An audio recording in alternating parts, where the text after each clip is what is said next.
Hey everyone, welcome to another episode of Gluttons for Geekdom. How's it going? Oh, it's going very well. How are you doing, sir? I'm all right. I'm Nicholas Philippek.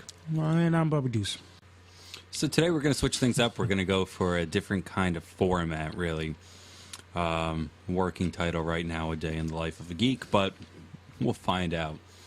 So in doing this podcast, we have decided that a big part of it is going to be spreading just general knowledge of the worlds that we talk about and getting people more involved if we can. Yeah. Would you say that's fair? Yeah, that would be fair. I would like nothing more than to see our community Grow. nerds grow. Yeah, that's really what it is, because nerds are the nicest people. Yeah. I mean, when have you ever read Fight Breaks Out at Comic-Con? That never happens. Nope. I mean, it fictionally happens. Like, if you have a Spider-Man and a Doctor Doom walking down on the same path or going to the same hall, they might square off for pictures, but nobody will actually throw a punch. Nobody there probably can really throw a great punch. Anyway, there's no place to dive into our world and our what we love more than going to your local comic books shop. Fair? Yes. So that's what we decided to do today. When you walk into a comic book shop, you either do one of two things. You walk in there with absolutely nothing on your agenda, or you walk in there for a purpose. Yes. Today was a no agenda day for us. Yeah, kind of what I intended to buy something today. That was it. What it could be, though, is it could have been anything. Most likely I was probably going to purchase like some sort of toy or a statue or something big and cool. But a graphic novel would have been a nice buy, and that's what happened. Not one, but three. It's always nice to, I mean, if you go into a comic book store to walk out with a comic, you just have to. It's not a graphic novel, which is just I just like reading them better. Just lasts longer. And I feel like the story's complete. I'm not waiting for anything. Correct. I just know more. Yes. But I can also, as you could see, I'm a fan of statues. I've got 5 going on right now, all from the same line, going left to right. It's Green Lantern, Batman, Superman, Flash, Green Arrow. So I also like to collect statues. And the comic book store that we went to could have sufficed either buy. Fuck, I wanted to get a poster. I forgot to get a poster. Poster. Shit. Well, next time. Next time. We're going to be going to a lot of comic book stores, hopefully. The one that we went to today is on the smaller side, but I mean just jam-packed full of goodness. A lot of graphic novels, their row of new weekly comics is always up to date. Always goes really nice. Toys, busts, collectibles. But the one thing that we noticed when we were looking at the comics, it's a lot of only superhero characters. Yes. The whole Marvel universe, DC universe with the main guys, Spider-Man, Hulk, the Avengers, Batman, Superman, Justice League, all that type of stuff. Captain America. And the ones that you would... They're in a hype. That's what they are right now. They're popular. They're the popular ones. I guess I saw one Jonah Hex thing, and that was kind of it. They had Star Wars stuff there, too. And that, too, also just happens to be very popular at the time. They have a life-size Yoda, life-size R2, a giant Millennium Falcon.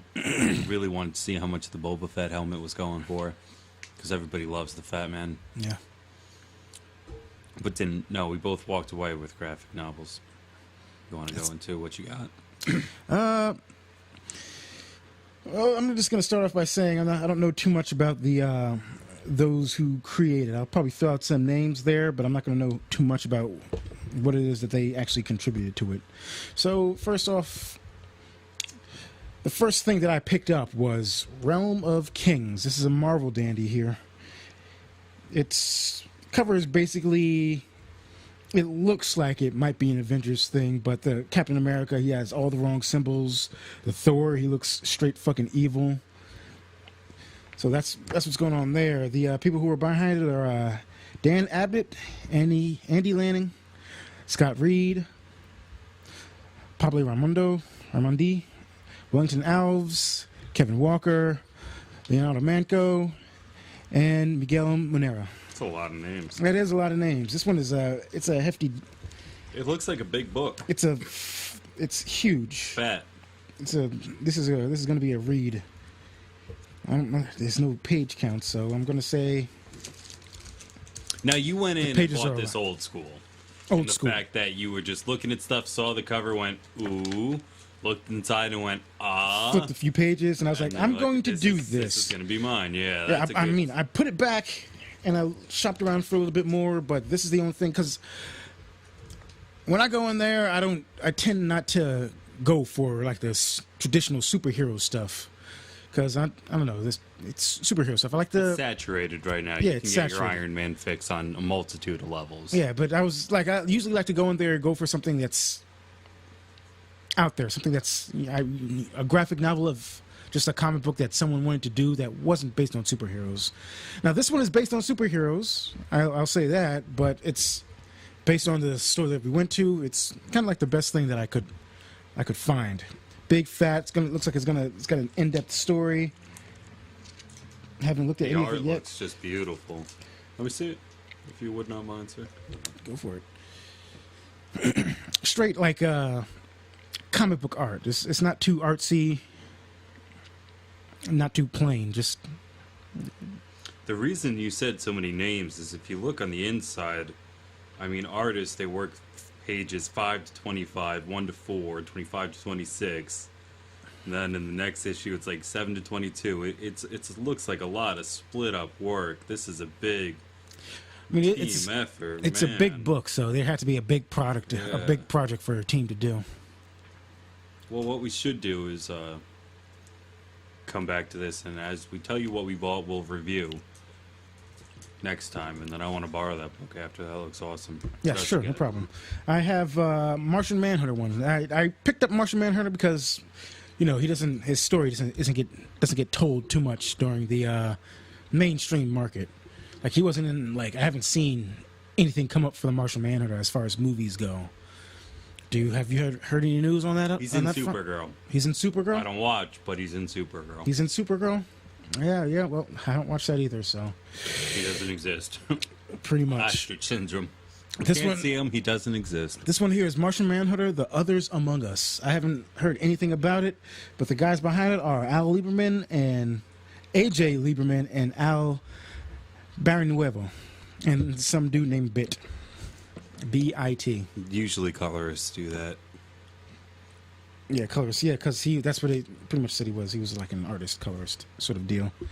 Inker, all that type of goodness. Now, I don't know too much about the... Okay, let's see the inside of that too. Flip Outside through it. is a pretty awesome shot. You know, standard kind of raising the fist. Martian Manhunter, all green, nice red pew coming in on his left hand side. Yeah, he's got the nice long, elongated skull there. Looks very nice. Open it up, flip through a few pages here, and Ooh, the coloring's amazing. it is amazing. They have nice dynamic shots here.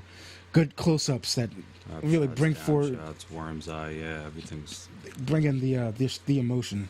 This one close-up right here. Look at that. That is beautiful. He's about to take care of some shit right there. Oh, Good job, man. I mean, I wonder how many. I don't even know what the standard is for anybody anymore of what they pump out a day, but at least a page a day is probably still standard. Maybe I mean, it's what you do, so page you're going to a be day. doing it a lot. that's true. I mean, of course, yes, but The Batman, Superman, Flash, Aquaman, Wonder Woman, they make an appearance in here. that looks nice. Yeah. But it seemed like a nice Martian Manhunter story. Ooh, there's a lot of fire in that scene. Yeah. No, that can't be good. No sorry, Bob. All right, so we'll So, get back to what's interesting- that one called again? Martian Manhunter, The Others Among Us. And next thing here is a Nightwing jam. Nightwing Volume 2, Rough Justice. It wasn't until after we got back that I noticed it was a Volume 2, so I immediately did a Amazon for Volume 1 and Volume 3 of this Nightwing little book here. Seems like it might be like a trilogy. I don't know. But this is Nightwing's another one who he's getting a lot of play now, but I haven't read any of his stuff. I don't know any of his stories, so that's what I want to get down on him, see what's going on with him. Now the art for this looks very stylized, like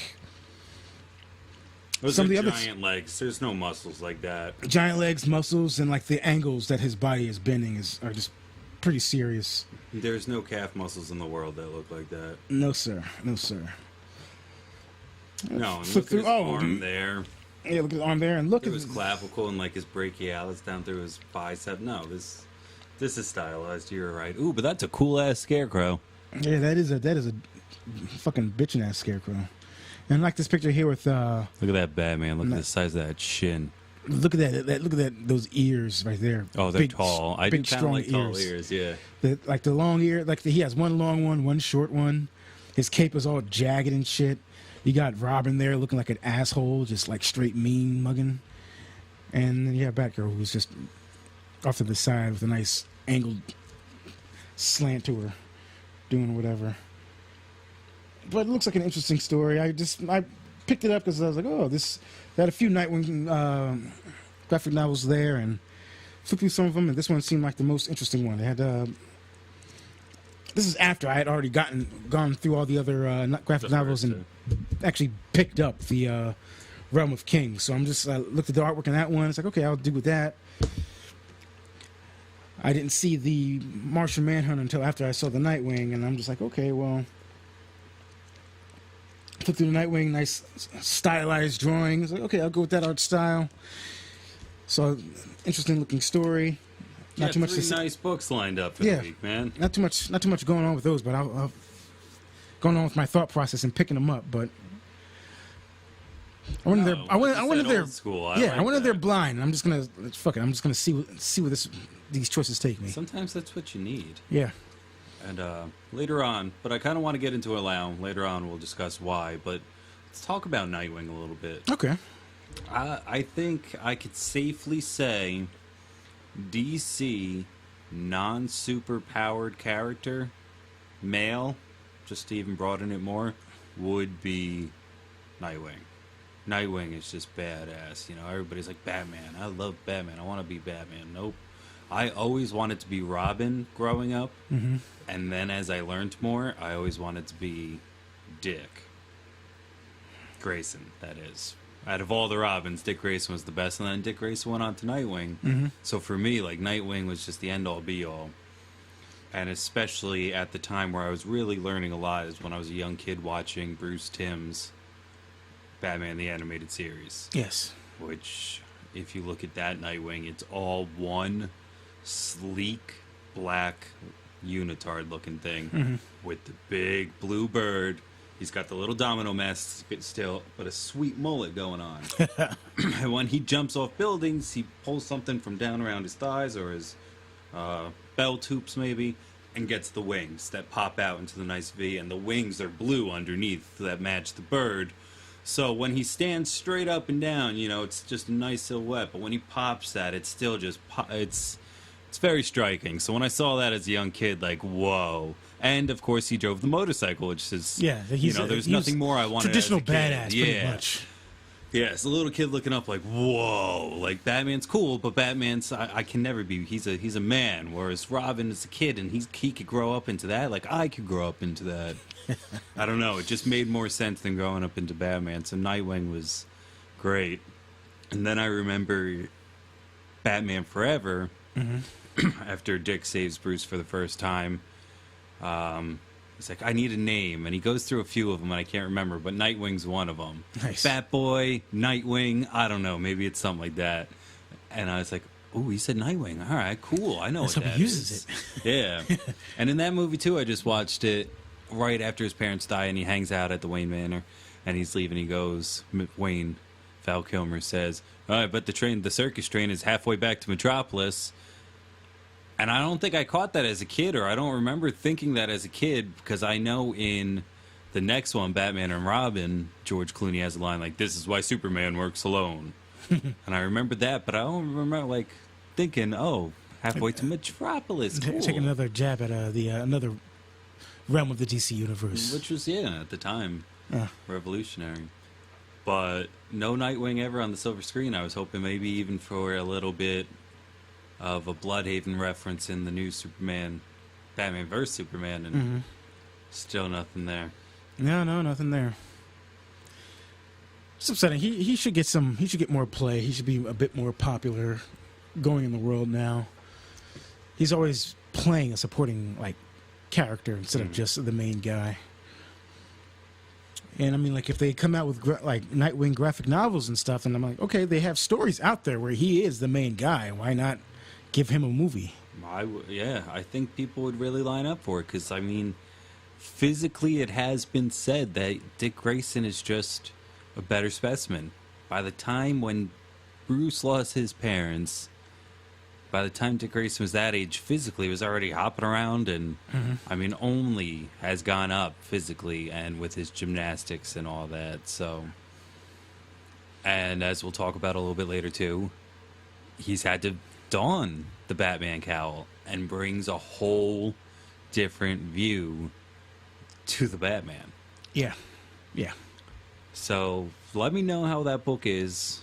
Obviously, you're going to wait for volume 1 first. Yeah, most likely. All right. It's supposed to get here, I think, on the... Oh, you already ordered it. Yeah, I already It's ordered already it. on the way. Yeah, I did the. I got the Amazon Prime thing going on, so... Like, Amazon Prime does some amazing stuff. So if it's not here by tomorrow, then definitely by yesterday I would have it. I would have it by now. Huh. All right, so when I went in to the comic book store today, I was not in the same mode as Mr. Deuce in the fact he was going for the oohs and the ahs. Mm-hmm. If he gets the ooh on the cover, the ah on the inside, all right, I got a book. I went in, I actually got onto a long rant on the last episode about Grant Morrison and went to my collection. I was like, I want to read some more Grant Morrison stuff and realized I really didn't have that much. I have the Batmans that he did and a lot of the other stuff that I've read I have on the tablet, but it's not the same. We were there. I wanted my hands on something, so one of the ones that I got is JLA Rock of Ages. Now, I first actually heard about this book. Let me actually first start off with that, because the reason I got in such a Grant Morrison thing is because he does do a very awesome episode of Fat Man on Batman.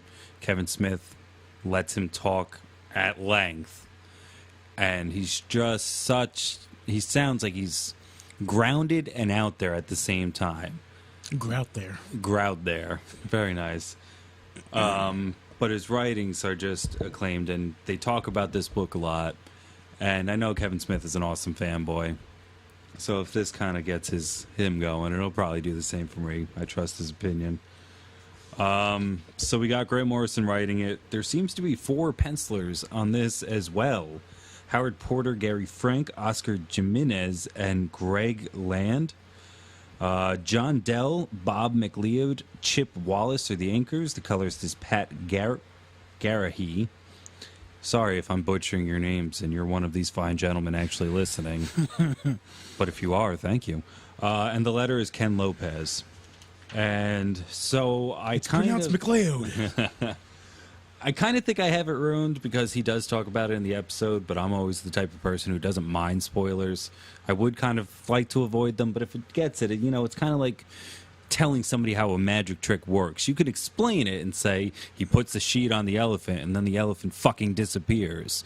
And you hear that and you're like, all right, that's a magic trick. But if you see the elephant disappear in front of you, it's still a magic trick. Yeah, you're like, holy shit. How do they pull it off? Yeah, I think I know how it's going to end. The journey there is still going to be great.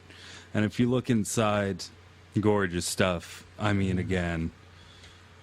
So even if I didn't have a preconceived notion of why I wanted to pick up this book, it has the ooh and the ah right there for you. And who doesn't want to read Justice League? You know, that was my favorite as a kid because I couldn't afford 6-7 different books. So if I just bought one Justice League book, I got 6-7 characters in one. And that's what I remember making sense. Just like, no, I could just get all. So if you still even look at the collection I have now, a lot of the collection I have are Justice League books. Excuse me. Big, thick graphic books of just compiled stories. Because I guess, yeah, I'm kind of cheap. I just want the most bang for my buck. But yeah, look at that cover, man. You got Aquaman on there, and he's missing his left hand. This is hook hand Aquaman, the same that they gave us in Justice League, the animated series, the Bruce Timm, to bring that full circle back. pretty awesome. It is. Oh, it's so good. Have you seen the episode? Do you remember the one where he actually loses his hands? Where he cuts it off? And he's got his baby, and they're both on the cliff, an underwater cliff, and it's sliding, and he takes off his emblem and hacks his hand off. Mm-hmm. That's another one you ask about the mask. That's another Kyle Rayner. Look at that. Yeah, that is that Green Arrow, the Green Lantern mask. That's a Kyle Rayner. So, yeah, he's got that mask on. Who we got going in the background? It looks like Doomsday. We definitely have a giant skull ship, a Brainiac ship. Darkseid. What did I say? Doomsday. I said that. Darkseid lives on Doomsday. No, Darkseid lives on... Darkseid lives on Apocalypse. A lot of names flying around. But that's actually in the background, too. So good that we found. And it looks like Blue Superman. Blue Superman, yes. And I was actually searching for Superman on the cover, and then I see, like, oh, wait. That's blue and red Superman in here. That blue dude has a S on his chest. How about that? Yeah. So I'm actually not so fond of a fanboy in the fact that I'm not 100% sure what that blue and red stuff is. I'll figure that out, hopefully, in this. Yeah. But Rock of Ages, I mean, just sounds good. And JLA, it's awesome. Yeah. I'm very excited to read it. And again, we'll come back and do a review. Other book I got, again, like I said, Grant Morrison Page, is the new X-Men. And this one I got literally as I was searching. Like I said, I want a Grant. And it just was on there, and underneath it was a number 1. And it said X-Men. And okay, all 3 of those. It's number 1. It's an X-Men. On the cover you have Rest in Peace, Homo Sapiens. 33,000 BC to 2005 AD. That's fucking awesome. That's kind of crazy. Cover, you got Emma Frost, Hank McCoy, Beast, Jean Grey, Cyclops. Xavier, Cyclops, and Wolverine. A very kind of, what do you think about that? That looks like a Mickey Rourke looking Wolverine. The guy who plays Whiplash. Doesn't that look like Mickey Rourke? Most like he reminds me of the Mickey Rourke from Sin City. Yes. But they're all wearing the standard X-Men yellow. Mm-hmm. So, I mean, right off. And then on the back cover is very iconic that I'm sure if you've been in the world of superheroes long enough, it's this Wolverine with only the middle claw out. Basically looking like a big flashing old right fuck over his you. Face, the twinkle right in the eye. It's great. Frank Quitely? Yeah, Frank Quitely seemed to do that. At least the back cover. Let's see what we got on the inside. Yeah, no, Frank Quitely was the issues 114 to 116. Oh, I'm gonna butcher this name. Lenin Yu? Sorry. Ethan Van Sciver. Were all the pencilers, different color artists on here, high def design. Just, I mean, again, I think whether we wanted to or not, we all 5 of our books that we got today are gorgeous. Yeah. I mean, just nice looking artwork. And I mean, obviously that's the point. It is the words and the art. It's what we've been doing forever. If you look at hieroglyphs or anything like that. Mm-hmm. Telling stories has always been there, but pictures are nice too. And just look at them. Look at that Beast right there flying at you. Beast is gnarly, man. Yeah, look at him. I love him in this new franchise that they're doing. That I can't wait to see him in Apocalypse. He was great in Days of Futures Past. Yeah, only got the end Beast. Ooh, let's tangent there. If that was your power, if you actually still got to look like Nicholas Hoult, but your big toe is actually kind of a thumb foot. I'd be all about what the fuck? So would I. I mean, like, if you wanted to hide it, just put some fucking shoes on. Throw on some slippers if need be. But I mean, like, come on. Postable, like, I'm over here, you can just climb things like motherfucker. Not only climbing, I just think of, I'm lazy and I'm thirsty and, like, there's something at the edge table, just picking that up while I'm super typing. Agile and stuff, so he's bending all over the place. He's like, let me get a guy over there, here. Like I'm lying down watching TV. I'm typing on the computer with my toes. Like, exactly. No, I don't think I'd be really too upset about that. Yeah, his mutation was in his feet. But then again, too, I would also take the blue fur. I think he looks badass. Yeah. Whereas that was worth the mutation. Like he also gets. Oh wow! Once again, we're getting interrupted by a phone or a text message. But when you have a great ringtone, it is acceptable. We're going to put him on silent. Yeah, Sorry about that. But blue fur would be fine with me. Yeah, Even blue fur. Mystique's. I mean, who else is it's She wasn't really covered looks in bad. fur. Well, no, she still looks different, is what I'm saying. Nightcrawler. Ooh, no, I Nightcrawler would looks take that all fucking day. awesome. I think he looks cool, and to teleport, that's Yeah. great. That would be great. Aziza was cool too. And same kind of. Same kind of, but I prefer Nightcrawler over Now Aziza. is that? I think that's his father, isn't that Azazel? That would be something great for somebody to type in and tell us. Get you guys involved Yes. too. Yes, exactly. Let us look it up. You lazy fat fucks. Yeah. Well, we yeah, are yeah. gluttonous, okay? We are lazy fat fucks. Yeah, we're just taking all the fun. We don't like to work too hard to get to her. Feed me more comic. No, I won't get up. Feed me more. But I too will let you know how those go, and I think that'll be fun. Again, if you want to And get that's straight involved, off, too? yeah. Let us know what you're reading out there if you want. That'd be fun. So we went out to the comic book store. Awesome. Came back and decided to watch. Jeez, it just went right out of my head. Justice League versus Teen Titans. Justice League versus Teen Titans. Thank you, sir. You're gonna have to excuse me. I have some butter rum lifesaver in my mouth, so I'm just like,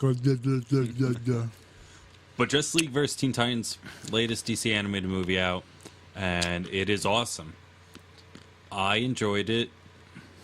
Now, right away, somebody's going, he liked that. What about that middle part? Yeah, the middle part is, I mean, there is a part in it where you really see the Teen and Teen Titans come out, and it's bearable. It's you get past it, and after it is very awesome. They fill it right back up with action. some sort of teen like rock music plays.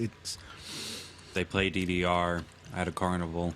Very I'll strange. be straight up front with you. I thought it was fucking unbearable. I was sitting there watching it like, oh, please let it end. Please let. To me, it was so bad. I forgot the first part of the movie, and it took me a while to get invested again. But once it was back up there, I was like, yeah, this is awesome. I also found did it fall asleep bearable. too. So I understand. But that opening scene. that opening scene was fucking fantastic. Again, spoilers.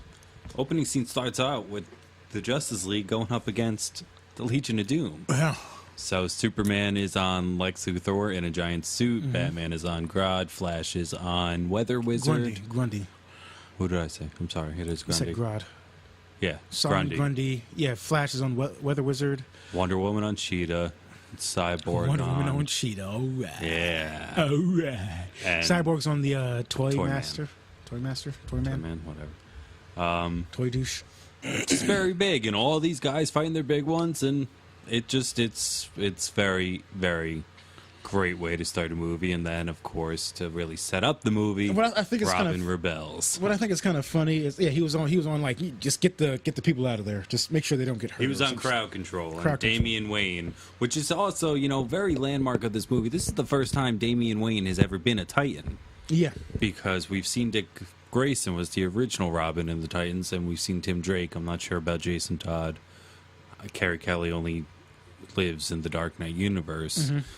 But this is Damian Wayne's first time. That's pretty cool. It's pretty special. It's a special moment for him. It is, because usually they take from comics a little bit more, because they did War, which was basically New 52 Volume 1, Yeah. just with Shazam switched out for Aquaman. And then in Throne of Yeah, Atlantis, yeah. that's when they really talked about Aquaman.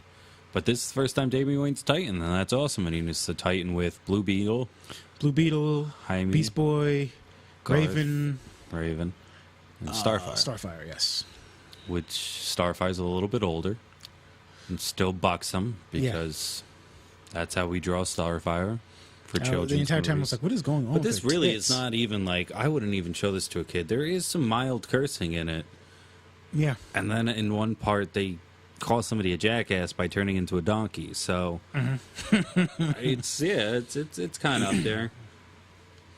But that opening scene is just amazing.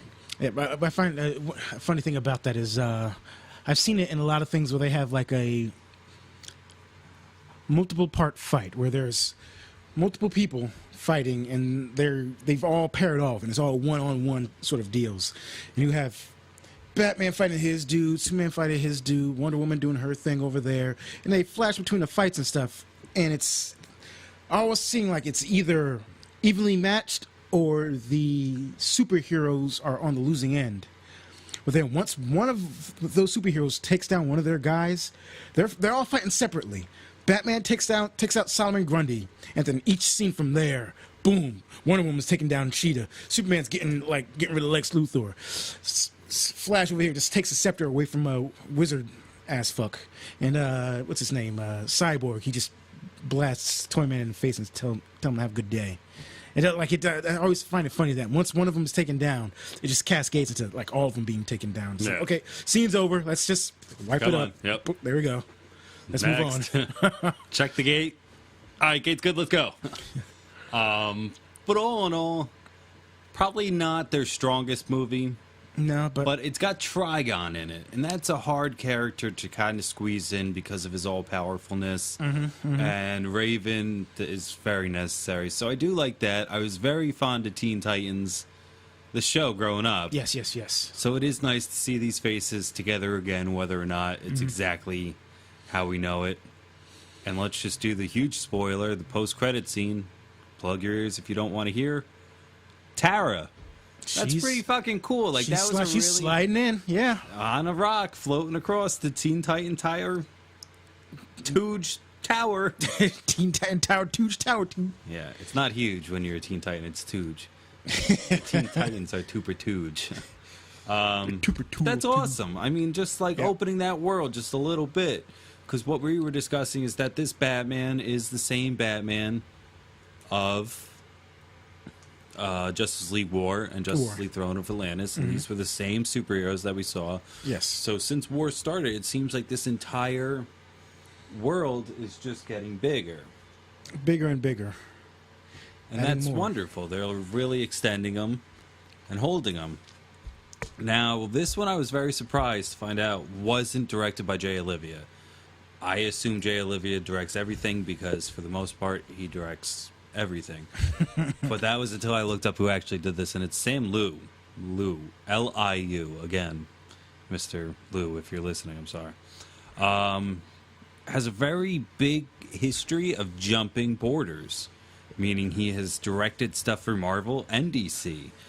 He started off doing some episodes of The Batman, jumped over to do Hulk Versus, jumped back to do Public Enemies, jumped back to do Planet Hulk, Crisis on Infinite Earth, and then he stayed with All-Star Superman, went back for Thor, Tale of Asgard, jumped back for Year One, Beware of the Batman, he did 9 episodes, and then his latest one was Gods and Monsters, which is pretty fairly new. Have you seen that one? No, I haven't. Bruce Timm is also involved in this, and they take...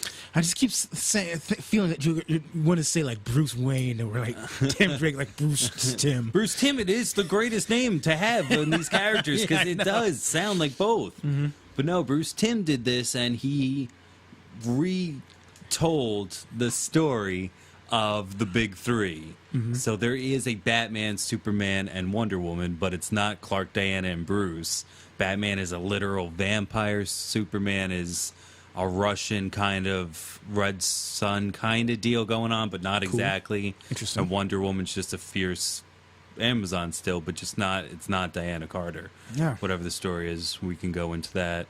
But it's a fantastic movie. And the one that he's getting actually comes out next, and it is The Killing Joke, which we just talked about. It's going to get an R rating, so it's going to be just as intense as the book, and I'm excited. I'm excited for that, too.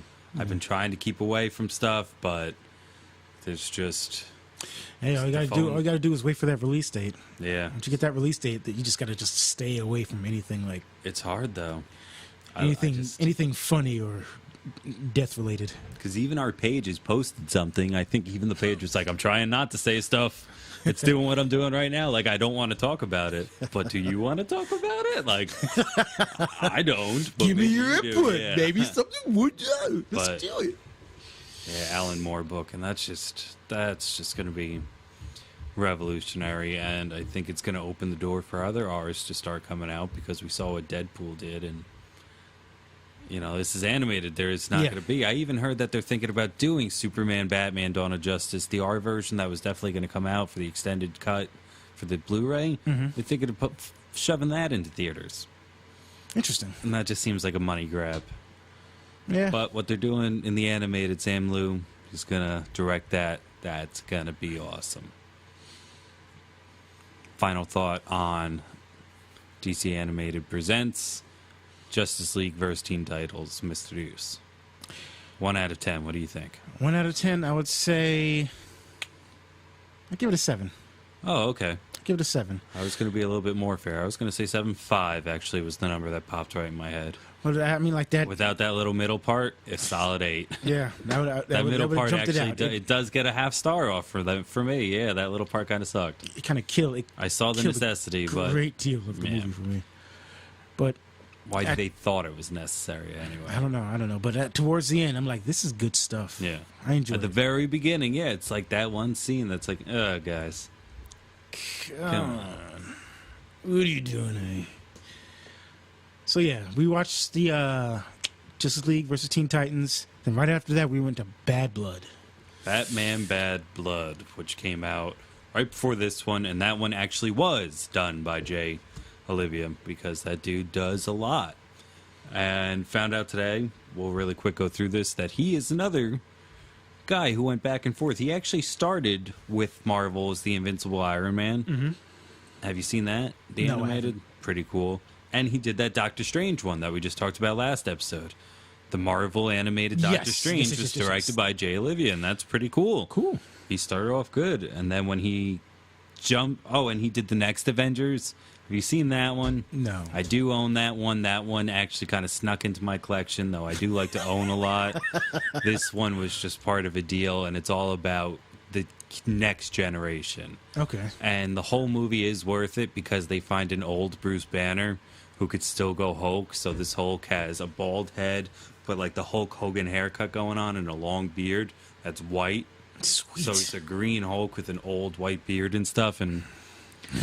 Pretty cool. That's pretty sweet. Yeah. So, like, even though it's very kid-friendly and it stays on the lighter side the whole movie through, it's worth it for the very end. And, you know, Jay Olivia did also direct it, so just for that right alone, it stands in the collection. When he first jumped, he did Emerald Knights, Green Lantern. Yeah. Which is great. It's an anthology where it's all about this trainee going through the Corps, learning different stories through different people. That's pretty cool. It is. It's very cool. I don't remember the trainee's name. I know she's a very prevalent lantern. Little girl, pixie looking. Did 10 episodes of Young Justice. Yes. Dark Knight Returns, Part 1 and 2. That's what I saw. Justice League, Flashpoint Paradox. Oh. Justice League War. Oh, Batman Assault on Arkham. Nice. Batman versus Robin. And now this one that we're about to talk about, Batman Bad Blood. I enjoyed quite a bit of it. I enjoyed it. Oh, excuse me, please. I enjoyed it a lot. This was my second time watching it now. And again, you know, to bring back the beginning of the episode, spoilers if you don't mind, very heavy Dick Grayson story in this. Lots of Nightwing. Lots of Nightwing. So automatically, boom, there's my money. We bring back Damian Wayne as Robin. Boom. Awesome.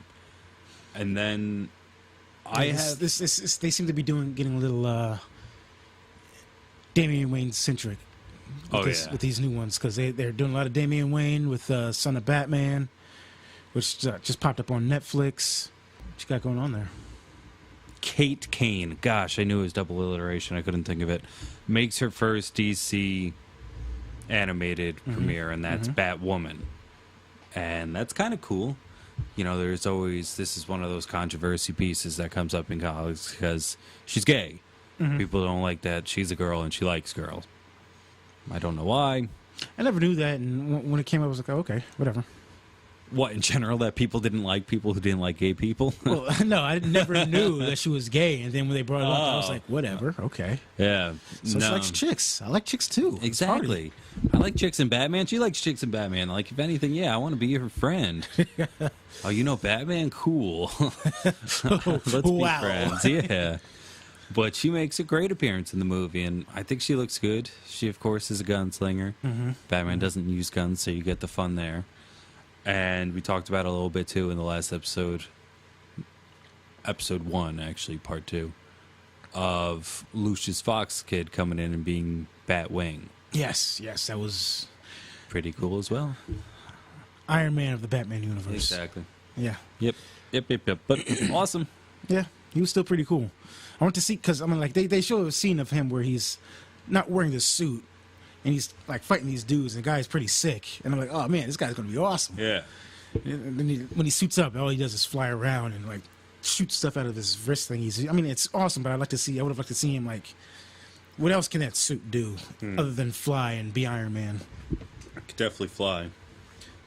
So the underlying whole story, to pretty much simplify it, is Talia al Ghul is being Talia al Ghul. She's being a grade A, top-notch bitch. Yeah, mind control, taking the whole cake. 9 yards. Yep. I mean, just really not being nice. And her main henchman is the same clone of Damian Wayne, but aged older. And that's pretty cool, and he looks badass. I mean, the guy, if he was in real life, would be... what, 6'4", 350, just this giant linebacker man with a Batman-looking kind of cow. Yeah. I mean, just to the T of giant animation. Just, nope, nobody's that big. No, he's not. Nobody's that big. But he was. Yeah, and he fought, I mean, he had the same ferocity, that first scene where him and Batwoman are going at it. And he just, like... He's tossing her around. He doesn't care a shit. Like, he was like... a 3-move exchange, and already she's done. Yeah. Then she gets back and she goes at him like, I mean, at that point, I was like, yo, just stop. You're actually getting in the way now. She's using you as a weapon against Batman. Batman was doing some. This is Dick Grayson Batman too, because we don't know. No, well, no. In the first scene, you're right. Bruce Wayne and that guy do go toe to toe, and Bruce Wayne is still the sexiest Batman I've ever seen. And that's where Bruce Wayne goes missing. Yes. And then that's where Dick has to jump in for him. And then he's doing his Batman thing. And it's a really cool thing. And to even more bring it more of a full circle is Grant Morrison is the one who did that. Who put Dick Grayson in the Batsuit and Damian Wayne next to him. And all of a sudden, you have a Batman who believes in hope and thinks that there are good sides to people and a lighter side, and you have a Robin sitting on his right. You know, no, there are criminals. There is good and bad. You punish, you get done, you bomb, like, and that's a nice dichotomy between the two characters. They just flip flop. We had over 60, 70 years of it going one way, and now all of a sudden they put it in that, and you're like, whoa, because Damian Wayne is a little fucking badass. He's such a douche. Sorry, he's a bit of a douche, and that was the general conception. Yeah. And then, of course, spoilers. If you're not caught up to date, we said we weren't going to spoil everything, but it feels natural. Fuck that. You're right. Damian Wayne dies. He comes back, but yes, there was a point where he dies, and even though everybody said what a douchebag, when he died, they were like, no. That was our douchebag, though. You know, almost like that, where he got the opposite of the Jason Todd, you know, call this number on the back. Does he live or does he die? When they didn't give them a choice, he died. And people our age, then, of course, he comes back because they always come back. Yeah. And they always come back. Unless they're Uncle Ben or the Wayne parents themselves. They Until never come back. Uncle Ben comes back, but as a villain. That'd be crazy. So Bruce Wayne goes missing. Nightwing is in the suit. They find him, they get him back. We think, okay, we have our Batman back. But nope, he's still under control.